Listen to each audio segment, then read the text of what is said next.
Hello, my name's Alex. You may recognize me from the Mugiwara Authority Podcast, where we discuss One Piece and all things One Piece related. Go check it out. It's pretty bitchin'. Anyway, I'm here to discuss chapter 745, entitled Birdcage. Today's April 23rd, for anybody in the future listening to this. I'm from the past. Anyway, this was a pretty sweet chapter. I really enjoyed it. We got a color spread this week, which was fucking sweet. It was sweet, you know. There's less chapters recently. It's been less frequent.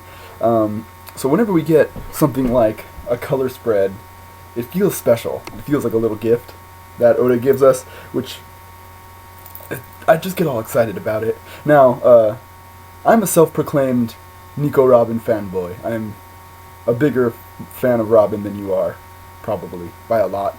So I always kind of want her to get the spotlight on these color spreads, and she never does. I mean, of course she's had a couple, but more or less she doesn't get the color spread love that she should. And in this one is no different. She's really little in the background, kind of off to the left. It makes me sad. But it's really cool to see it anyway, because we haven't seen Oda draw Sanji or Nami or Chopper. We haven't seen a lot of these characters from Oda's art in a long time. And as a fan, I just miss these fucking people, you know? They're like family to me. One Piece, these characters are my family. That's how I think of them. So, not seeing them for months at a time it's sad, you know? And yeah, Oda's taking more breaks, but, you know, I guess I could talk about that later, or that could be a different video. It's, you know, it's about his health. And as One Piece fans, I think above all else, we should really want Oda to be healthy and happy and feeling good. I mean, shouldn't his quality of life matter more than our selfish bullshit, you know? I mean, I don't know. It sucks when One Piece we don't get that shit for 2 weeks. And this is... he's supposed to be taking a break right now. He just took a break. So that means, like, you know, in a month we're getting 2 chapters. But, you know, again, it's about his health. He had a health scare last year. He was in the hospital for a while. For anybody who doesn't know, I'm sure you all know. You know, if you're watching this video, you probably care about One Piece enough to where, you know what's up. You know what's up. You know what's up. Oh, we got, at the start, we see what's happening, kind of, with Treble and Diamante. Now, my friend has this theory that Sabo and Jesus Burgess are going to team up and fight those two. And I'm not sure I see that happening. I don't know. It's a possibility because they're both players in this sphere that has been created at the moment, you know? So it is definitely a possibility. And I think Sabo's going to wreck some shit. And I think Jesus Burgess is one of the more interesting characters in the arc at the moment because his allegiance lies elsewhere, and his whole objective for being on Dressrosa at all has been compromised. It ain't there no more. He was there for the Mera no Mai, and it's gone. They're gone. So, you know, I don't know what he's going to do. I don't know if he's just going to leave, if he'll be bored, if he's just going to fucking start beating the piss out of everybody, because he's, of the few characteristics that we know for sure from him, we know that he's a fighter, and we know that he loves fighting, so it does seem plausible to me that he will, just start fighting people, you know? I mean, I could see him being pissed at Sabo, I could see Sabo being pissed at him if it becomes, like, I don't understand, does Sabo not know that he's part of the Blackbeard crew, and what, you know, Blackbeard did led to, of course, what happened to Ace, you know, that whole tragedy. I'm sure that hit Sabo pretty hard. It hit me hard. I was sad. Were you sad? Some people don't like Ace. That's also another video. I'll get there. You'll hear me talk about all this shit. You're gonna be like, well, this guy, shut the fuck up. So I don't know if I see that happening, but again, there's this sphere of chaos that's going to ensue very soon, and it's hard not to imagine some shit going down with those kinds of characters. I think Sabo, on a world level, is strong. On the top tier of the world, he is the second in command of the Revolutionary Army, and he just got the Mera no Mai. Fuck, you know? I don't know what else to say. It seems to me that he, like, I would have put him at, like, lowest, like, Marco level prior to getting the Devil Fruit, and I think Marco was, like, fringe Admiral level. Like, he could compete, but he probably wouldn't win. Now I imagine Sabo is at least Admiral level. So that's that's game changer strong. That's like that's a kind of strength that matters in the series.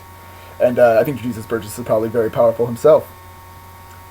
And Treble has proven to be very strong. Diamante seems strong. He's got a cool ass devil fruit. I don't know, man. I guess we'll have to wait and see. We got Robin's reunion with the Revolutionaries, Koala, Sabo, and Hack. And that was nice to see. Again, I'm totally a fanboy for that girl, man. I love Robin. So seeing Koala get some love, get a big hug in, I was just sort of like, oh, it's cute. And also, fuck. But, that's just me. That's just me being a creep. And, I want a hug. I could do with a hug, We all need a hug sometimes. There ain't nothing wrong with that. That ain't weird. You're weird. What's wrong with you? We see Kinemon for, a panel, and he's holding the little Tontadas in his hand, and I think they're the injured Tontada. Now, this is weird, because there's been no build-up to this. And people have been complaining more and more over the years that Oda seems to be skipping over things, and things are happening too off-panel, and in that way, I think this is a good example of that. Where did this come from? When did he align himself with the Totada? When did he give a shit? Why is he there helping them? We've seen him, once in the last good chunk of chapters where he was dressed up as Don Quixote do Flamingo. I'm not saying I didn't like it. It was nice to see Kinemon. I like Kinemon. I like the Tontada. I'm happy to see it. It's just one of those things that was like, well, what the fuck's happening? Why? Okay, that's cool. I'll run with it. Let's go. I'm cool. I'm not really complaining. It was just one of those things in the chapter that made me go like, alright. Where's that gonna go? Wait and see. Zoro was running around on the top of the building because he can't find the guy who is literally everywhere. Pika, his opponent, who he's trying to fight, and I'm sure he's difficult to fight, but still, he's fucking everywhere. Dude's everywhere. Dude exists. He's a big man island. He's sentient island. He is literally the floor under his feet. And Zoro is so bad at directions that he can't find the dude surrounding him. And that's hilarious. And I love that. It's just one of those things that Oda has done and made more and more ridiculous as the series has gone on, and that doesn't bother me at all. Fuck it. Fuck it. I don't care. I hope he gets senile as the series goes on. I hope he can't find his way out of a room and shit. I don't give a fuck. That'll be hilarious. Whatever. Doflamingo's kick when he's trying to take off Kairos' fucking head. Oh shit. He just broke a building and another building and another. There's 3 buildings. Just fuck. One kick. It was pretty sweet. It reminded me of Kaku. That's sort of what this chapter did. It felt like there was a lot of One Piece homages within this chapter to past One Piece events, which is kind of weird, but I don't think it was intentional, it just sort of happened that way. I don't know if that's just Doflamingo's power, because he's strong as fuck, it could be, or it could be in conjunction with his devil fruit. He's using some kind of string technique with his kick, I don't know. Kaku had to wind up, and then use one of the 6 special CP9 things to fucking slant the building. Where Doflamingo looked like a very lazy, simple kick. He just kicked, and destruction. And that's his theme, though. His theme, his motif, what is at the core of the character Doflamingo is chaos. It's annihilation. It's great. I like it. I'm a fan. I like him. Okay, and then Luffy saves Kairos. And we finally get Luffy having a physical altercation with Doflamingo. Now, I don't know about you guys. I can't speak for anybody else but me. But I've been waiting for this forever. And not just since Dressrosa started, but since I've been a One Piece fan, since I was introduced to Doflamingo, because I am a big fan of the type of characters the type of villains that ensue chaos. Those are the type of villains that I love. So I've always wanted him to be the main villain of an arc. That's why I've been waiting, and now he's the main villain of an arc. It's great. And finally, as this arc has gone on, finally we get Luffy trying something against him. Luffy, almost uncharacteristically, has been waiting outside of the room to not fight him, which is just so not like him. Man, been waiting forever. Go punch this motherfucker, you know? I want to see it. Shit. But he tries, and he gets his ass kicked. Now, there is a debate, I think, in the top, within the fandom of the top pantheon of villains within the One Piece world, and I would say that Crocodile and Doflamingo are at the top of that list. Crocodile, to me, is the definitive early Grand Line villain. I don't even think that's debatable, really. And Doflamingo, I'm pretty sure, will be our definitive New World villain. At least in terms of who's setting the standard, who is setting the bar for other villains to live up to or not live up to. And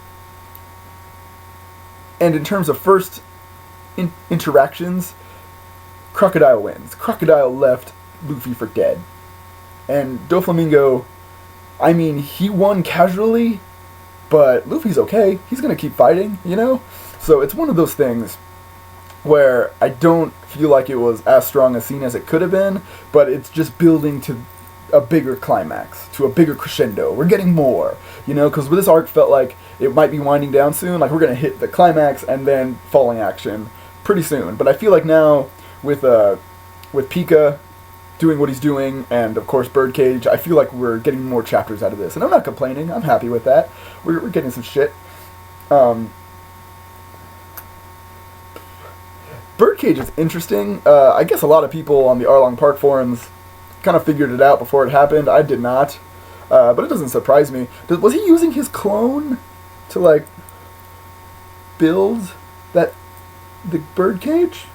Now, did anybody else think when they saw the Birdcage that it was very similar to the cage in Skypiea? You know what I'm talking about? The Cloud, I think it's the Iron Challenge one, the Iron Challenge Cloud one, with the guy with the dog, the priest. You know what I'm talking about. You know. So, that's what I thought of. So another scene that reminds me a little bit of an old scene. Now, Doflamingo's clone, we don't know how that works yet, but that's a weird thing, My theory, and I'm sure I'm wrong, because it's One Piece, and I tend to be wrong, because Oda's weird, and he does weird shit when you don't. You're like, I think I know where it's going, and I'm always wrong. So what I kind of assume is that it kind of functions like Moria's shadow clone, in that he could kind of be at two places at once, almost. That's my guess. Because it'd be weird if he was just having a puppet of himself do everything in this arc up to this point, and his real body was just behind the corner, just waiting for some shit to happen. So we have to learn more about all that, because it doesn't really make all that much sense yet, Just me? No, not just me. But anyway, and I feel like this Birdcage thing might come back to bite him in the ass. There's a lot of people on this island who hate him. And I know he's trying to give us some, well, I'll give you a reward if you fucking take out the people that I want you to take out. No, everybody hates you. The toys hate you. You're locking yourself in a cage with Fujitora and Sabo, and who knows what the fuck Jesus Burgess is gonna do, and the Straw Hat crew, and these fucking giants and kings and all these people that have all this loyalty towards Usopp. Dude, that's not a good move. You have your crew, you have your Don Quixote family, but that's all? That's a bad move. It's a bad move. For somebody who is presented as a smart villain, but someone who loves chaos, who revels in chaos, I understand that, but still is overall, he's well planned. It's not a good move. He seems so smart, and it's not the best move. It's not what I would have expected out of him. But I think it was a good chapter. I would give it a 4 out of 5 stars. It was very serviceable. It did what it needed to do. It wasn't one of those, oh shit, motherfucker chapters. Oh, did you see that? Did you see the thing that happened right there? No, it wasn't. But it was good, and I liked it. I had a good time. It did all the right things, and it built, and it kept me on at the edge of my seat. I wanted to see more. Man, I'm excited to see more. It's been just a fucking fantastic arc so far. So anyway, thanks for checking out my video. I know it went on for 14 and a half minutes. Check out my podcast if you guys get a chance. Me and my good friends talk about One Piece. Because we like One Piece. I bet you like One Piece. Everybody likes One Piece. You like One Piece? So yeah, thanks. Signing off. Take care. Give me 1 second.